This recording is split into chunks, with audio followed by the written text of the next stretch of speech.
Muy bien. Entonces, como les decía, vamos a empezar con cosas muy generales, muy básicas.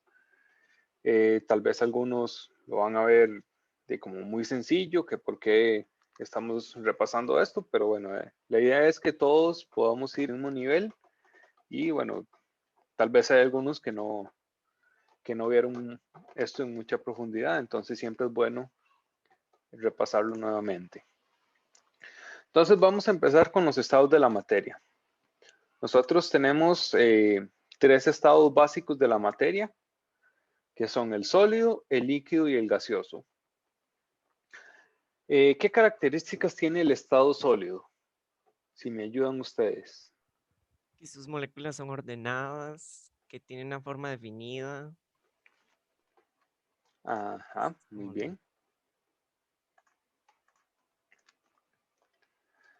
Entonces, en el estado sólido tenemos una estructura ordenada, tenemos forma y volumen definidos. Muy bien. ¿Qué más se les ocurre?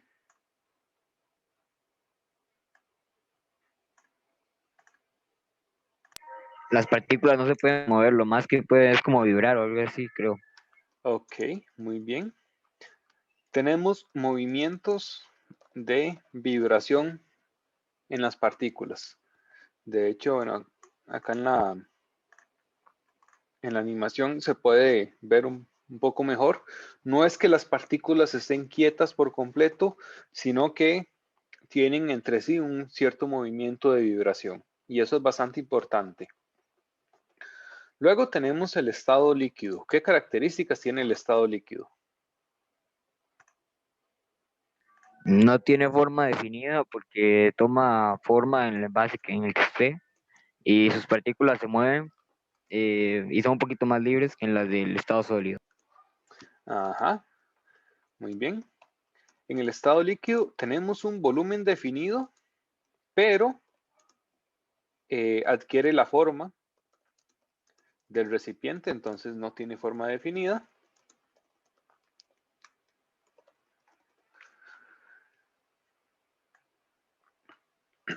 Y, muy importante, las partículas tienen más movimiento y se pueden desplazar, eh, o se pueden deslizar unas respecto a otras.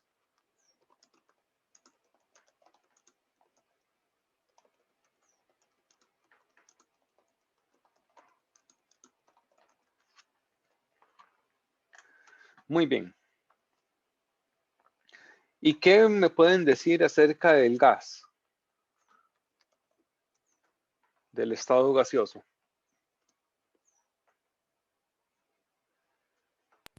Las partículas están dispersas. Muy bien, las partículas están muy dispersas, muy separadas. Y no tiene un volumen en sí. Sin forma ni volumen definido. En el gas es importante que siempre va a tener el volumen y la forma del recipiente que lo contienen. Siempre se va a expandir a lo máximo posible.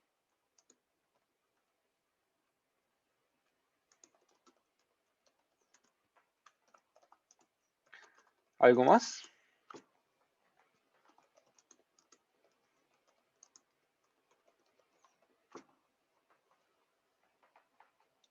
¿Qué me pueden decir acerca del movimiento de las partículas en el estado gaseoso?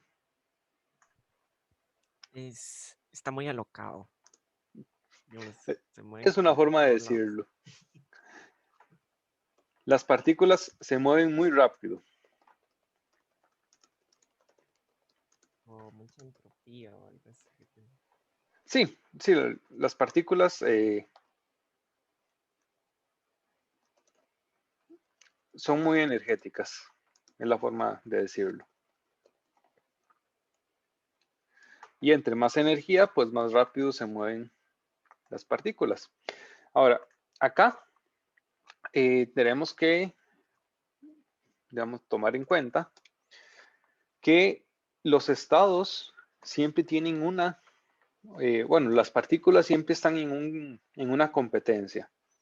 Si nosotros tenemos por acá dos partículas, hay una competencia entre las fuerzas que las atraen y la energía cinética que les permite a estas partículas pues moverse y alejarse entre sí. Entonces, siempre vamos a tener esa competencia entre los dos tipos de fuerzas, las que las juntan y la energía cinética que las separa más bien. ¿Qué sucede en el sólido? En el sólido, en el estado sólido, resulta que las fuerzas de atracción son muy fuertes, muy grandes. Y las fuerzas cinéticas o la energía cinética son muy pequeñitas, entonces las moléculas se van a mantener mayoritariamente unidas. En el líquido tenemos más bien como una equiparación de las fuerzas. O sea, más o menos tenemos la misma cantidad de fuerzas de unión que las fuerzas que separan las moléculas. Entonces eso le permite al estado líquido tener ese cierto movimiento y la capacidad de que las moléculas se desplacen unas respecto a otras, pero sin que, por ejemplo, se vayan a perder en el abismo. Digamos, las moléculas siempre se mantienen como ahí relativamente juntas. Y en el gas, pues entonces más bien tenemos otra situación que es la energía cinética es muy, muy alta y eso provoca o lo que sucede es que las fuerzas de atracción, estas son muy pequeñitas, prácticamente despreciables. Entonces, las moléculas o las partículas se van a mantener muy separadas entre sí.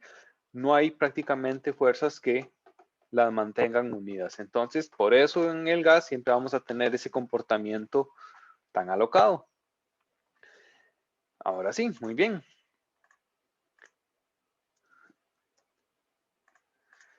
Esos son los tres estados básicos, pero tenemos por ahí un par de estados más que no son de interés.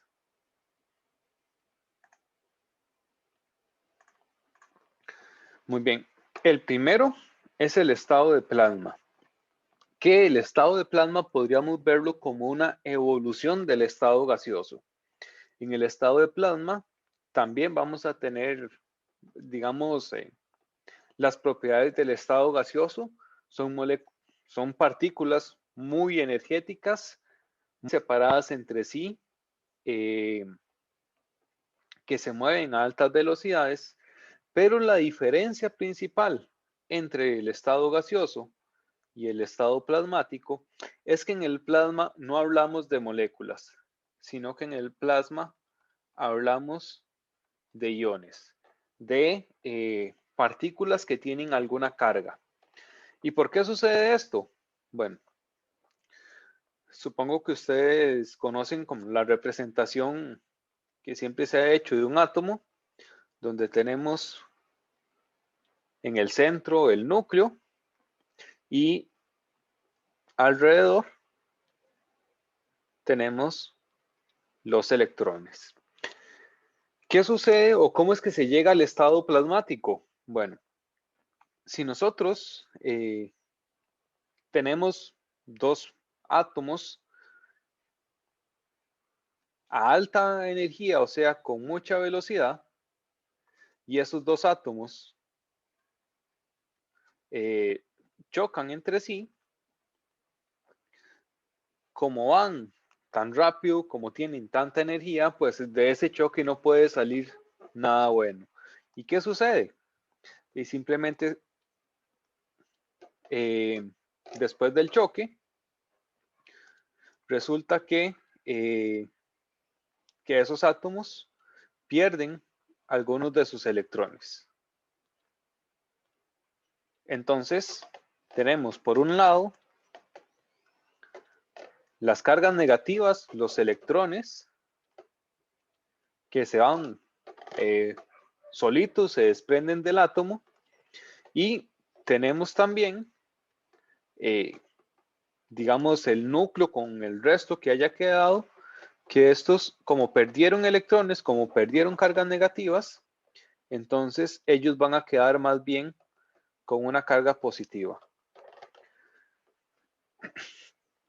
Entonces, aquí es donde obtenemos el estado plasmático. Tenemos partículas a energía tan extremadamente alta que esos choques entre las mismas partículas prácticamente las desbaratan.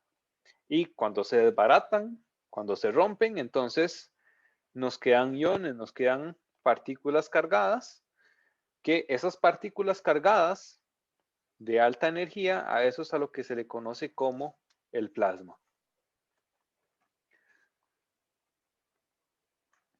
Y finalmente,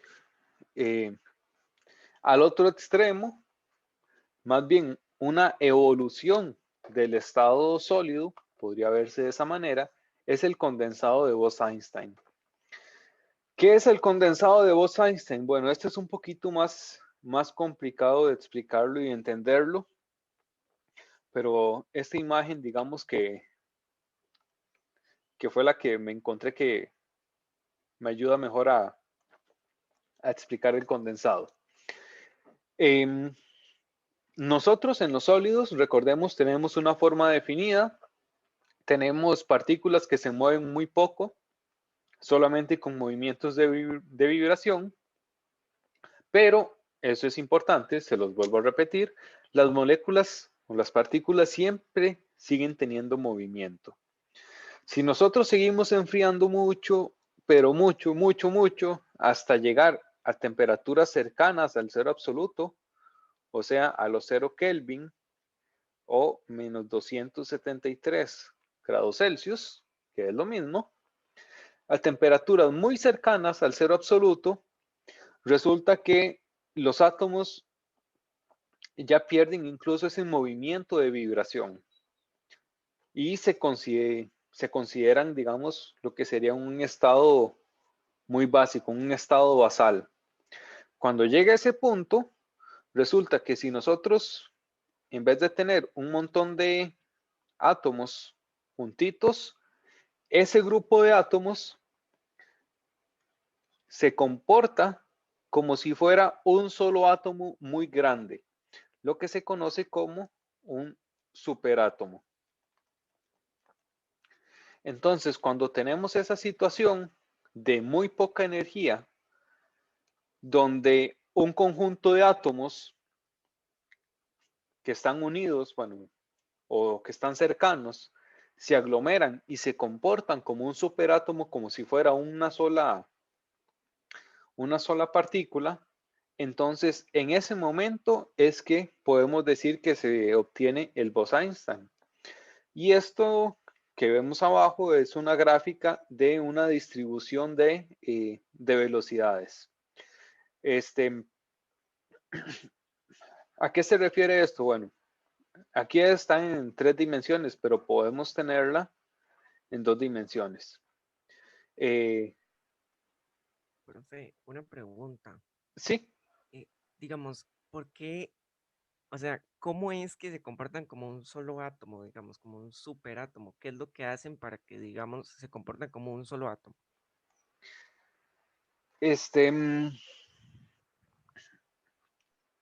ok. Ahí lo que sucede es que, digamos, a diferencia del sólido, por ejemplo, donde cada átomo o cada partícula vibra y se mueve independientemente, en estas condiciones de muy poca energía, las partículas ya no pueden vibrar entre sí. Entonces, digamos, no tienen ese movimiento para poder diferenciarse de la partícula que está a la par. Entonces, digamos como que no pueden moverse, entonces se quedan pegadas. Digamos, es una analogía tal vez un poco simple, pero más o menos por ahí anda. Los átomos se quedan tan unidos o tan cerca, sin posibilidad de separarse, o sea, no tienen esa energía para que las repelen, no tienen esa energía para separarse, entonces se quedan muy unidos y llegan a comportarse como una sola estructura.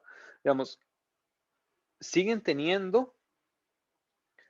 estando los átomos individuales, simplemente es como que si se les hubiera puesto super bonded y todos quedan unidos y, por ejemplo, si hay uno que se mueva a una cierta velocidad, entonces todos los de alrededor se mueven a la misma velocidad. Es más eso de que se comportan de la misma manera. No es que obtenemos, por ejemplo, la fusión de los átomos para formar solo uno, no. Simplemente es que varios átomos se aglomeran y se comportan de la misma manera. Ok, ok. O sea, básicamente se congelan. Sí, aunque el término no está muy bien porque congelar es pasar al estado sólido. Pero Ok. sí, sí. Sí, Profe, es como Gracias. un nivel superior. Ajá. Sí, sí, perfecto. Disculpe, ¿qué utilidades tiene el Bose-Einstein? Ah, no me sé ninguna, pero estoy seguro de que sí debe haber, aunque no me sé ninguna, la verdad. De Tranquilo. hecho, digamos, es un estado que fue predicho teóricamente en los años 40, 50, creo. Bueno, en el tiempo de Albert Einstein y no me acuerdo el nombre del otro científico de apellido Bose.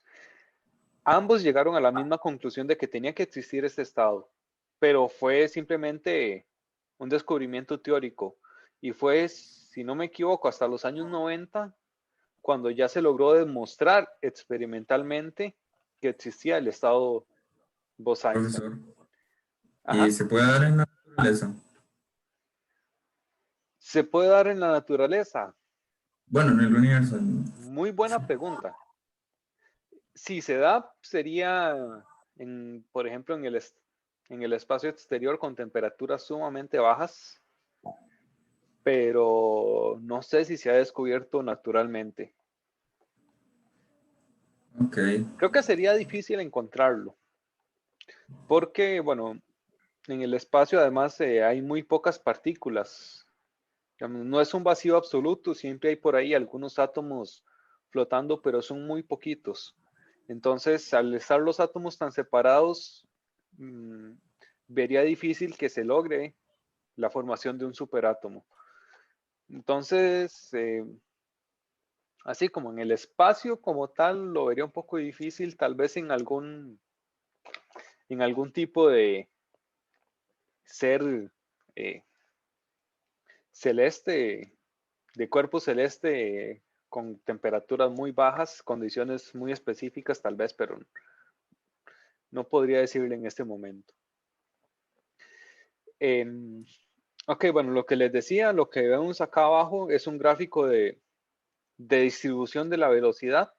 Normalmente lo vemos de esta manera, donde para un conjunto de partículas, vamos, hay unas partículas que tienen muy baja velocidad, hay un poquito de partículas que tienen velocidades muy altas, pero hay un grueso de la población que hay una gran mayoría de las partículas que tienen digamos, un rango de velocidad, que se mueven en un rango de velocidad muy, digamos, relativamente similar. Esto es algo, digamos, importante que tienen que tener presente. Cuando nosotros hablamos de la velocidad de por ejemplo, de una materia, o de un elemento o de algo, normalmente nos referimos a un promedio, pero siempre vamos a tener este tipo de distribución, donde siempre hay algunos átomos que se mueven más lento, otros átomos que se mueven más rápido. Pero el promedio anda ahí en el centro, hay una gran mayoría que está en unos rangos, digamos, bastante cercanos. En el condensado de Bose-Einstein, lo que sucede es que esa gráfica, digamos que se hace mucho más simple y todos los átomos, o la mayoría, entonces van a quedar muy bien distribuidos en una zona muy estrecha. Ese cambio de distribución a un rango de velocidad muy definido, esto es lo que demuestra la formación del superátomo, donde un conjunto de átomos se comportan todos de la misma manera o de una forma muy similar, como si fuera una sola partícula. Entonces ven que ya no tenemos un montón de partículas por acá, sino que todas van a estar aglomeradas, comportándose todas de la misma manera. Entonces, normalmente si ustedes buscan algo relacionado al Bose-Einstein, no van a encontrar una imagen digamos, de un cubito de hielo, que eso es lo que forma el Bose-Einstein, sino que se van a encontrar con este tipo de gráficas, que eso es lo que quieren decir. Acá a la izquierda vemos una distribución como más achatada, lo que dibujé yo en la línea rosa, y el de la derecha, ya en estado Bose-Einstein condensado puro, vemos que hay una mayor concentración, tenemos un pico mucho más angosto, mucho más definido, que lo que nos quiere decir es que todas las partículas están en ese rango muy estrecho de velocidad, comportándose todas de la misma manera. Muy bien. ¿Preguntas con estados de la materia? Vamos a ver estos 5. ¿Perdón? Solo vamos a ver estos 5. Nosotros solo vamos a ver estos 5. Sí, hay más estados todavía, pero bueno. Cada vez son más volados. Profe, no sé si sea tonta la pregunta, pero digamos, me parece curioso el hecho de que los gases se tengan que expandir hasta tomar todo el espacio en el que estén. ¿Por qué será eso? Em, Simplemente es porque las partículas en estado gaseoso se están moviendo a altas velocidades. Vamos a ver.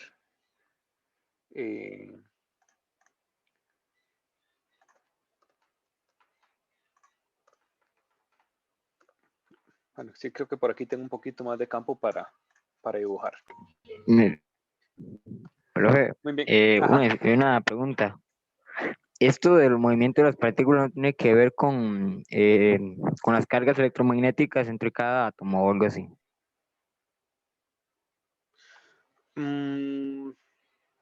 ¿A qué se refiere? ¿Los estados sólido, líquido y gaseoso? Sí, cuando, vamos, por ejemplo, en gaseoso se separan más las partículas, entonces, ¿se debe eso a una carga electromagnética o es No, otra cosa? no, ahí no, porque los átomos como tales o las moléculas son neutras. Vamos, hay una carga, eso sí, que tenemos entre el núcleo, que es positivo, y entre Y los las partículas electrones, de que electrones. son Ajá. negativos. Entonces, dentro de un átomo, ahí sí, pero si usted lo ve, el átomo desde afuera, este átomo tiene carga cero. Entonces, ahí no. Esos son más bien por fuerzas intermoleculares, que son las fuerzas entre átomos o las fuerzas entre moléculas, entre una y otra. Pero eso es tema ya de quinto año prácticamente. Puede ser que sigamos un poquito en décimo, algo muy por encima, pero sí, son fuerzas Ah, ya. que se conocen como fuerzas intermoleculares. Profe, creo que ya Entonces, resolví mi duda. Es, ajá, digamos, que las moléculas se están moviendo y, digamos, como se están moviendo hasta que no choquen con algo, no van a dejar de empujar los límites del gas, digamos, básicamente. exactamente. Ok, Sí, de hecho, gracias. iba mi dibujo. Si estas son moléculas en estado gaseoso, tienen alta velocidad y como no hay nada que las frene, porque recuerden que lo que los frena son las fuerzas de atracción entre dos átomos o entre dos moléculas, pero están muy separadas, entonces esas fuerzas de atracción de ahí son mantequilla. Entonces ellas se mueven libremente hasta chocar con la pared. Y si nosotros quitamos esta pared, pues ya no hay nada que las detenga. Entonces siguen hasta chocar con la próxima pared. Entonces sí, esa es precisamente la respuesta.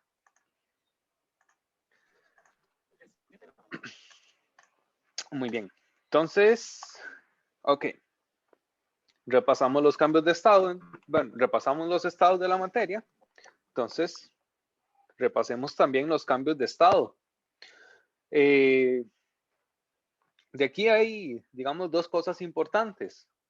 Los nombres, cómo se llama cada cambio de estado, y la energía involucrada en estos cambios de estado. Entonces, tenemos los estados básicos. Bueno, creo que los más sencillos o los que de fijo tuvieron que ver en algún momento. De sólido a líquido, cuando pasamos del estado sólido al estado líquido, entonces aquí le vamos a llamar fusión. Y muy importante, si nosotros pasamos de un estado sólido a un estado líquido, estamos aumentando la energía. Aquí entalpía es un sinónimo de energía también. Recordemos que en el estado líquido las moléculas se mueven más que en el estado sólido, o sea, tienen más energía. Entonces, por ahí también se pueden recordar. El estado líquido, las moléculas se mueven más, tienen más energía. Si yo quiero pasar del estado sólido a líquido, necesito introducir energía a las moléculas para que logren hacer ese cambio de estado. De la misma manera, del estado líquido al estado gaseoso,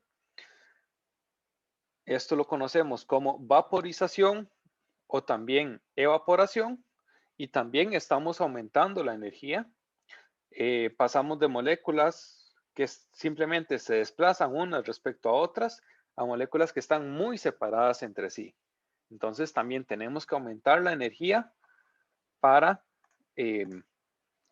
pasar del estado líquido al estado gaseoso en vaporización o evaporación. Cualquiera de los dos nombres está correcto. Dígame, Mariana.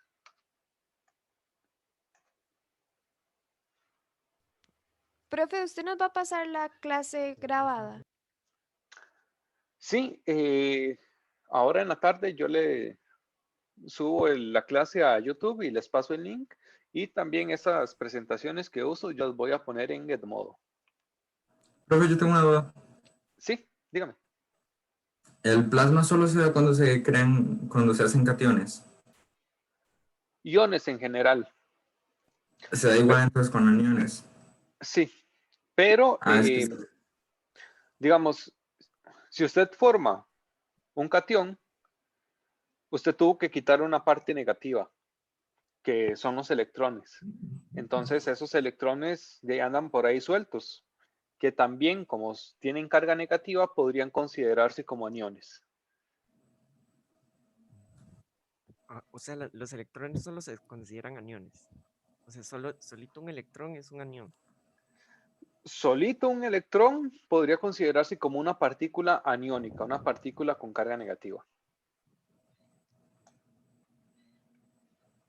Pero sí, Profe, ajá. perdón, disculpe. El cambio de materia de sólido a vos es Einstein, ya tiene algún nombre o algo. No he encontrado ninguno todavía. Ya, Igual, bueno, estos de aquí, ionización y desionización, digamos que los tienen ahí de conocimiento general. Nos vamos a quedar principalmente con estos de abajo, entre sólido, líquido y gaseoso. profe, Ajá. si para el estado Bose-Einstein se condensa, entonces debería ser igual que ionización, desionización, condensación, descondensación.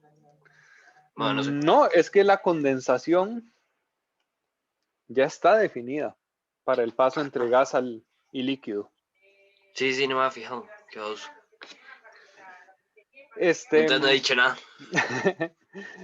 pero no le pongan mucha atención, no le den mucha vuelta. Ok, bueno, ya vimos los estados de fusión y de vaporización.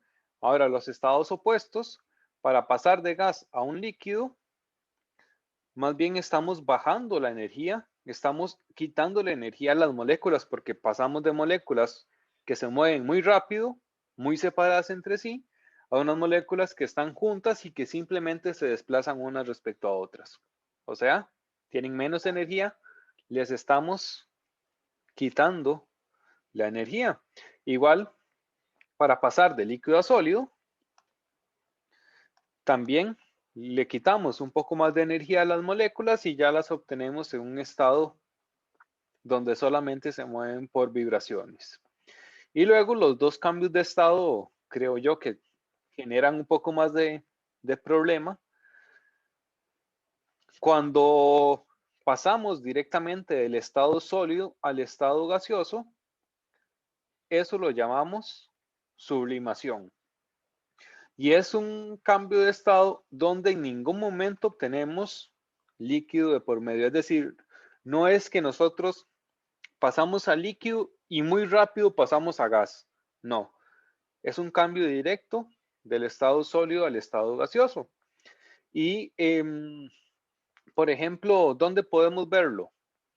Si tienen bolitas de naftalina o de alcanfor, ustedes ponen una bolita y al tiempo esa bolita está más pequeña. Y tiempo después se va haciendo cada vez más pequeña. ¿Por qué? Porque la bolita que está sólida pasa directamente al estado gaseoso. O también podría ser, por ejemplo, algunos desodorantes ambientales que vienen, por ejemplo, como en pastillas o como en una pasta, que ustedes luego de un tiempo van viendo cómo esa pasta va disminuyendo de tamaño, se va haciendo cada vez más pequeña. ¿Por qué? Porque el compuesto de lo que está formado ese desodorante está pasando al estado gaseoso. Y en ningún momento vamos a ver una gota de líquido ahí. El proceso opuesto, que es un poco más difícil de ver naturalmente, se le conoce como deposición o también lo podemos llamar sublimación inversa.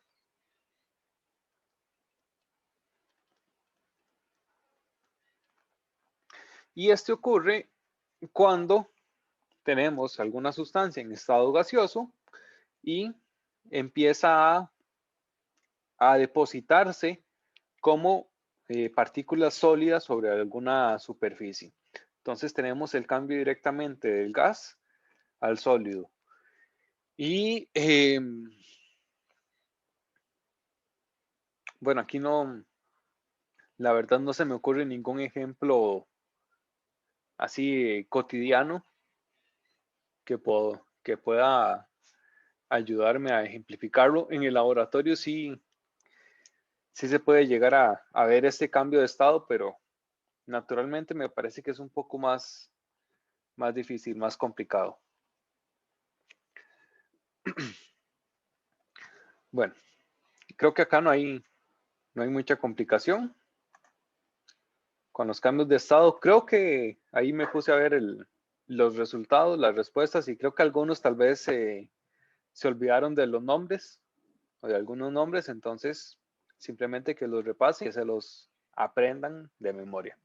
Y tengan muy presente, eso sí, que lo vamos a utilizar mucho, los cambios de energía involucrados en cada uno de los cambios de estado.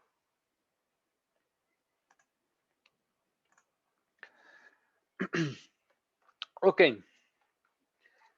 Dejando de lado los estados de la materia, entonces vamos a ver rápidamente lo que son la clasificación de las sustancias, donde tenemos dos clasificaciones, digamos, las más importantes, las más grandes, o las dos categorías principales.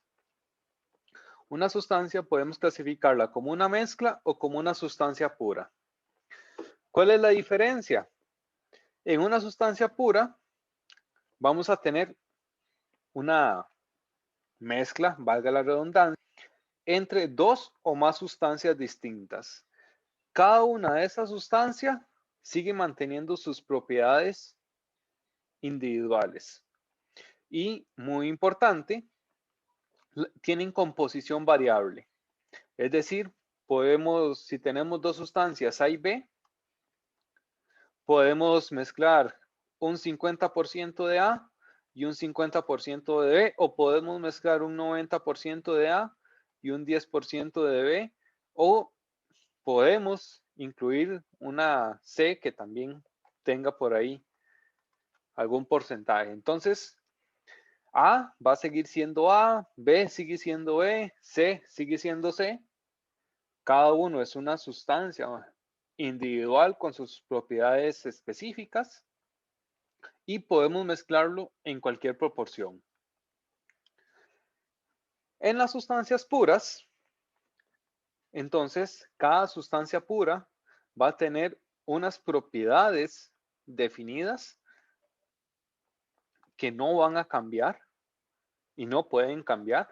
De hecho, esas sustancias puras van a ser más bien las que conformen las mezclas. Si nosotros mezclamos diferentes sustancias puras, o más bien si nosotros unimos diferentes sustancias puras, vamos a obtener una mezcla. Esas sustancias puras tienen propiedades que no van a cambiar, que son definidas y que van a ser las mismas si nosotros las medimos aquí en Costa Rica o nos vamos a China y medimos las propiedades para esa misma sustancia. Siempre van a ser las mismas. Y muy importante, también tienen una composición definida. ¿A qué nos referimos con composición definida? Vamos, ejemplo del agua, que probablemente muchos se conozcan la fórmula, H2O. En el agua vamos a tener dos átomos de hidrógeno y aquí que está camuflado, un átomo de oxígeno. Entonces, siempre vamos a tener dos hidrógenos y un oxígeno. Y esa fórmula del agua va a ser la misma aquí que en China, que en Francia, etcétera, donde sea. Siempre vamos a tener esa misma composición. Por ejemplo, si yo quisiera, en vez de tener un solo átomo de oxígeno, yo pongo dos átomos de oxígeno, esto ya no es agua. Esto es otro compuesto que se conoce como peróxido de hidrógeno o lo que se puede encontrar en las farmacias como agua oxigenada, pero no es agua, es otro compuesto distinto. Y si ustedes van y preguntan por peróxido de hidrógeno a cualquier lugar del mundo, siempre va a tener la misma fórmula, la misma proporción de que el peróxido de hidrógeno son dos átomos de hidrógeno y dos átomos de oxígeno. Y también otra característica de las sustancias puras es que no se pueden separar por métodos físicos. Y ahorita vamos a ver entonces qué son estos métodos físicos que se utilizan para separar. Ahora, si las sustancias puras no se pueden separar por métodos físicos, eso quiere decir que las mezclas sí se pueden separar por métodos físicos. Ahora, dentro de las mezclas tenemos también una subdivisión que son las mezclas heterogéneas y las mezclas homogéneas. En las mezclas heterogéneas nosotros vamos a poder distinguir los componentes a simple vista. Y bueno, por ejemplo, un gallo pinto, nosotros podemos distinguir el arroz de los frijoles. Eso es una mezcla heterogénea. Si nosotros tenemos agua con arena, nosotros podemos distinguir el agua de la arena. Nosotros podemos ver cuáles son cada uno de los componentes que forman parte de esa mezcla. O si tenemos, por ejemplo, una mezcla de agua con aceite, nosotros podemos distinguir qué es agua y qué es aceite. Y cada una de esas sustancias o cada una de esos componentes se conocen como fases. Es como el nombre bonito, el nombre de domingo que tenemos para decirle a cada una de esas de esas sustancias que logramos distinguir. En las mezclas homogéneas vamos a tener una sola fase. Es decir, nosotros podemos ver solamente una cosa y no podemos distinguir en esa cosa que nosotros estamos viendo, no vemos cuáles son los componentes individuales, ni que tuviéramos visión de rayos X para saber qué es lo que lo compone, por ejemplo. Entonces, en las mezclas homogéneas, por ejemplo, va a ver, si ustedes le agregan una cucharada de azúcar a un vaso de agua y lo agitan, ustedes ven que el azúcar desaparece. Simplemente lo que pasó es que se disolvió, que se formó una mezcla homogénea entre el azúcar y el agua. Y ustedes solo ven una cosa, ustedes ven un líquido transparente, no ven qué es lo que está conformando ese líquido transparente. Por ejemplo, si ustedes van y revisan el cloro que se utiliza para limpieza, para blanqueamiento, el cloro en realidad es una mezcla homogénea de agua con hipoclorito de sodio que está al 3%, 3.5%, puede ser que llegue hasta el 5.5%. Pero nosotros no distinguimos qué es agua y qué es hipoclorito de sodio. Entonces eso es una mezcla homogénea. Y en las sustancias puras también tenemos una subdivisión entre lo que son compuestos y lo que son elementos. Los compuestos se componen de dos o más elementos distintos. Y esto es importante. Tienen que tener al menos dos elementos distintos. Tienen una proporción definida, como ya lo vimos antes en el ejemplo del agua o del peróxido de hidrógeno. Un compuesto siempre tiene esa misma cantidad de átomos de cada uno de los elementos que lo componen. Si cambiamos la cantidad de átomos, entonces cambiamos de compuesto. Es otro compuesto distinto. Ahora, un compuesto podemos separarlo en los elementos que lo componen, eso sí, utilizando métodos químicos. Vean que las sustancias puras no se pueden separar por métodos físicos, pero podríamos utilizar métodos químicos para separar los compuestos en los elementos que lo componen. Y entonces vamos al último, que son los elementos. ¿Qué es un elemento? Son cualquier sustancia que se componga o que tenga solamente un tipo de átomos. Y no podemos descomponerlo en sustancias más simples, o al menos no por métodos químicos, digamos, tradicionales. Podríamos ir más allá y, por ejemplo, pensar que podemos separar un elemento en protones y neutrones y electrones, pero ya eso es hilar muy fino.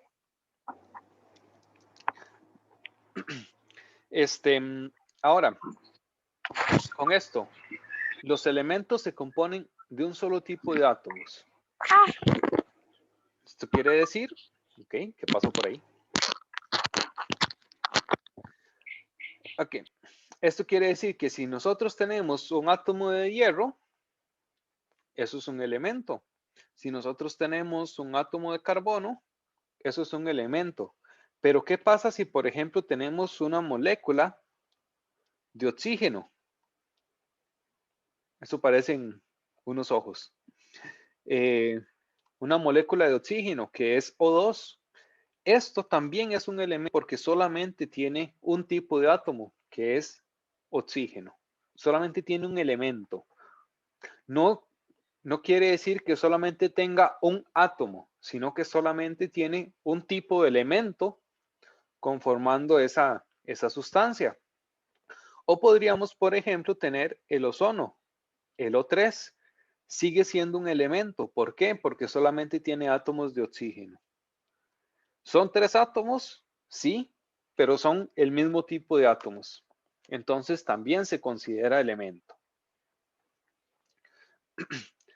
Muy bien. ¿Alguna pregunta, chicos?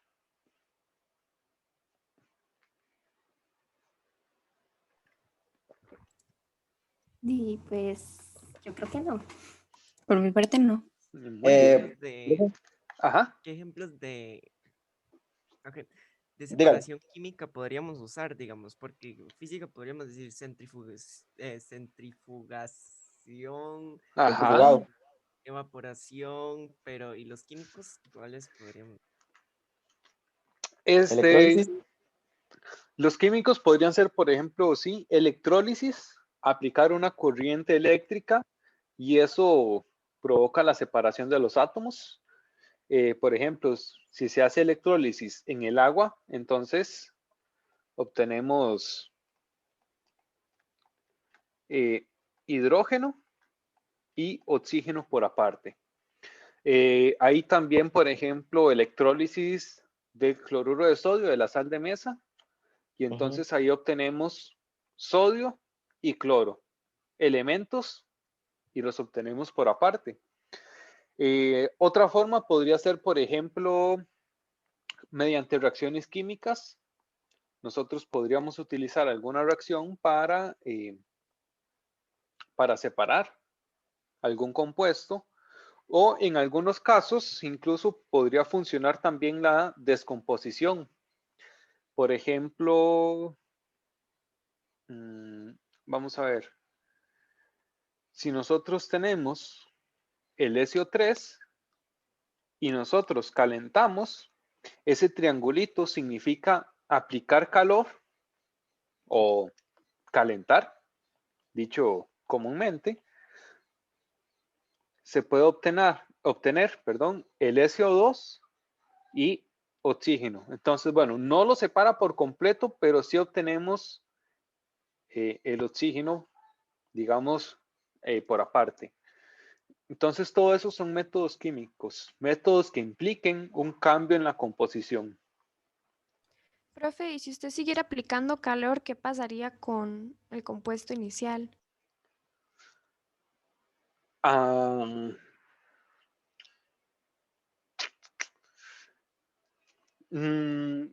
No siempre a puro calor se logra separar, por ejemplo, en azufre y oxígeno. Si no me equivoco, aquí llegaríamos hasta este punto, hasta obtener el SO2. No es una técnica que funcione con todos los compuestos, funciona solamente con algunos que desprendan alguna molécula, digamos, estable, sencilla, y no, con pura aplicación de calor no se logra la separación completa de las sustancias, de los elementos. Normalmente lo que haría de ahí podría ser evaporarlo o simplemente calentarlo, pero no va a provocar más descomposición.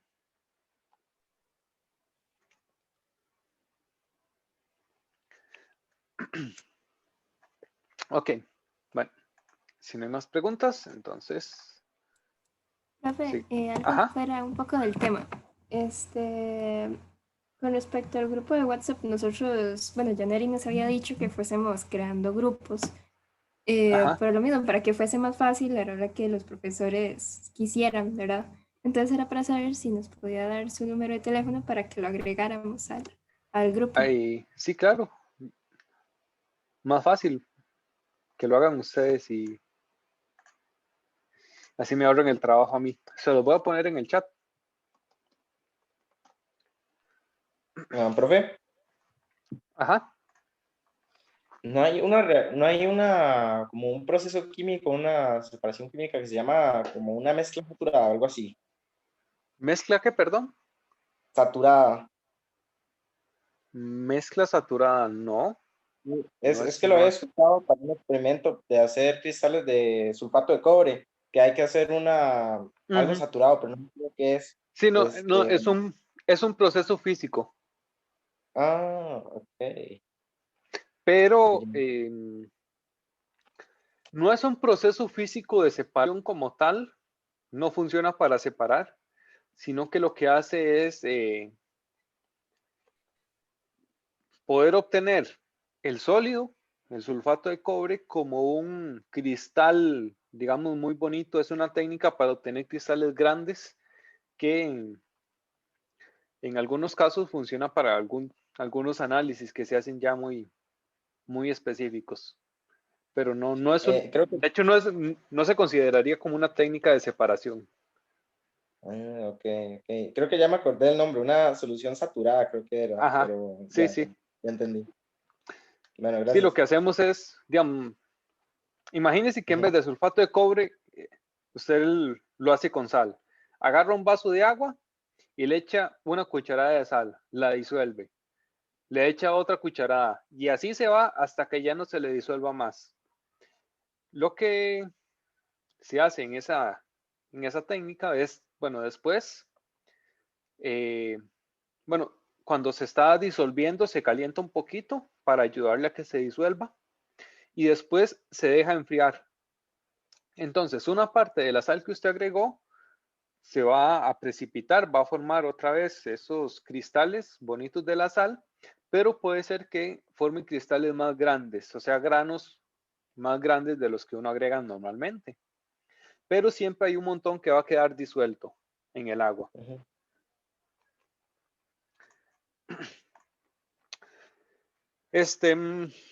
Bueno, chicos, como se nos acabó el tiempo, bueno, la próxima clase dentro de 15 días, entonces vemos el programa del curso, vemos técnicas de separación, las técnicas físicas de separación, hacemos un repaso rápido e iniciamos con nueva materia. Por lo pronto, si tienen una tabla periódica a mano o si no, buscan en internet, ahí cualquiera, la tarea que les puedo dejar es apréndanse los elementos y los símbolos de la tabla periódica. Por ahí vi que se Profe, sabían ¿qué dijo? Es algunos que se me bastante cortó bien. el audio. Ok, que de tarea les toca aprenderse los elementos y los símbolos de la tabla periódica. Ahí en la práctica les Ok, puse el litio, que gracias. la mayoría lo puso correctamente.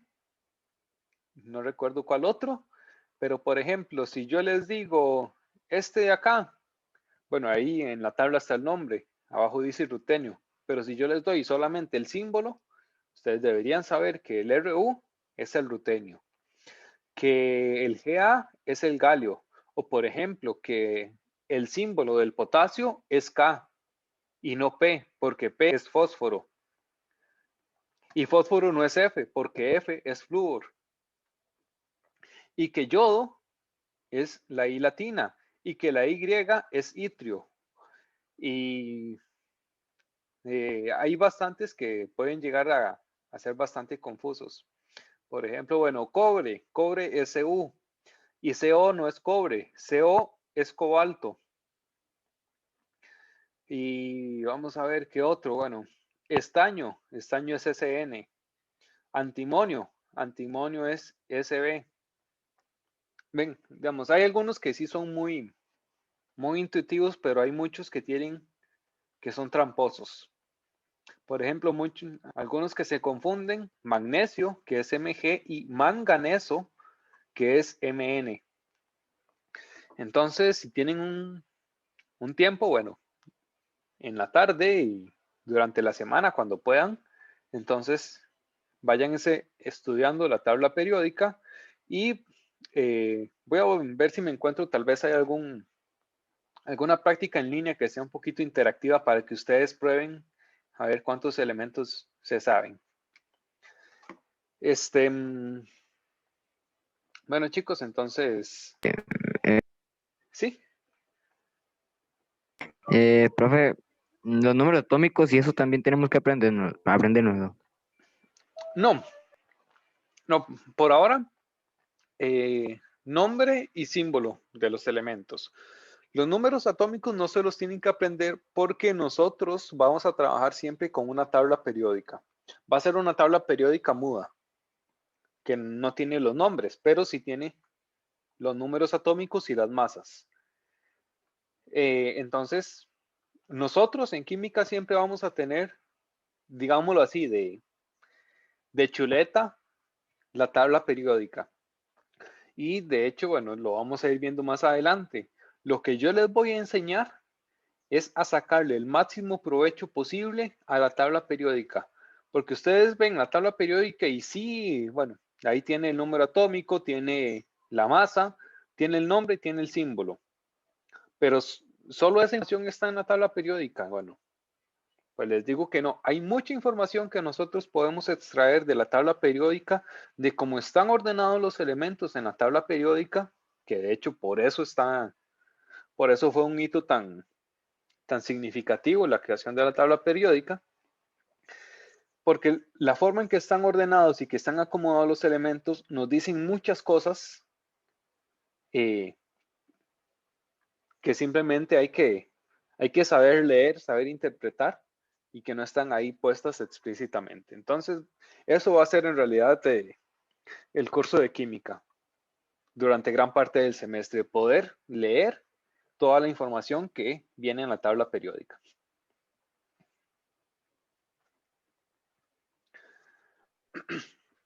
Bueno, entonces los dejo con esa tarea por ahora, solamente aprenderse nombres y símbolos y nos veríamos dentro de 15 días entonces.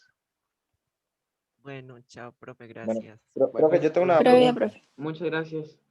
Con gusto. Bueno, profe, gracias. Hasta luego. Si alguien tiene una pregunta, dígame. ¿Qué pasa con los elementos hipotéticos? O sea, ¿qué son específicamente? Es que los he visto en una tabla que tengo aquí en el celular, pero no, realmente no sé qué son, o sea, si me podría explicar. ¿Elementos qué, perdón? Elementos hipotéticos. Hay unos elementos que simplemente salen ahí como, o sea, que tienen unos nombres raros, como nibigexio y así, o sea, Ok. son... Ajá. Sí, esos elementos que vienen con 3 letras, eso es porque la tabla está desactualizada. Entonces, en ese momento, como el elemento no existía todavía, pues simplemente lo pusieron ahí con ese símbolo de 3 letras para decir que ahí había algo que no se había descubierto hasta el momento en que se creó esa tabla periódica.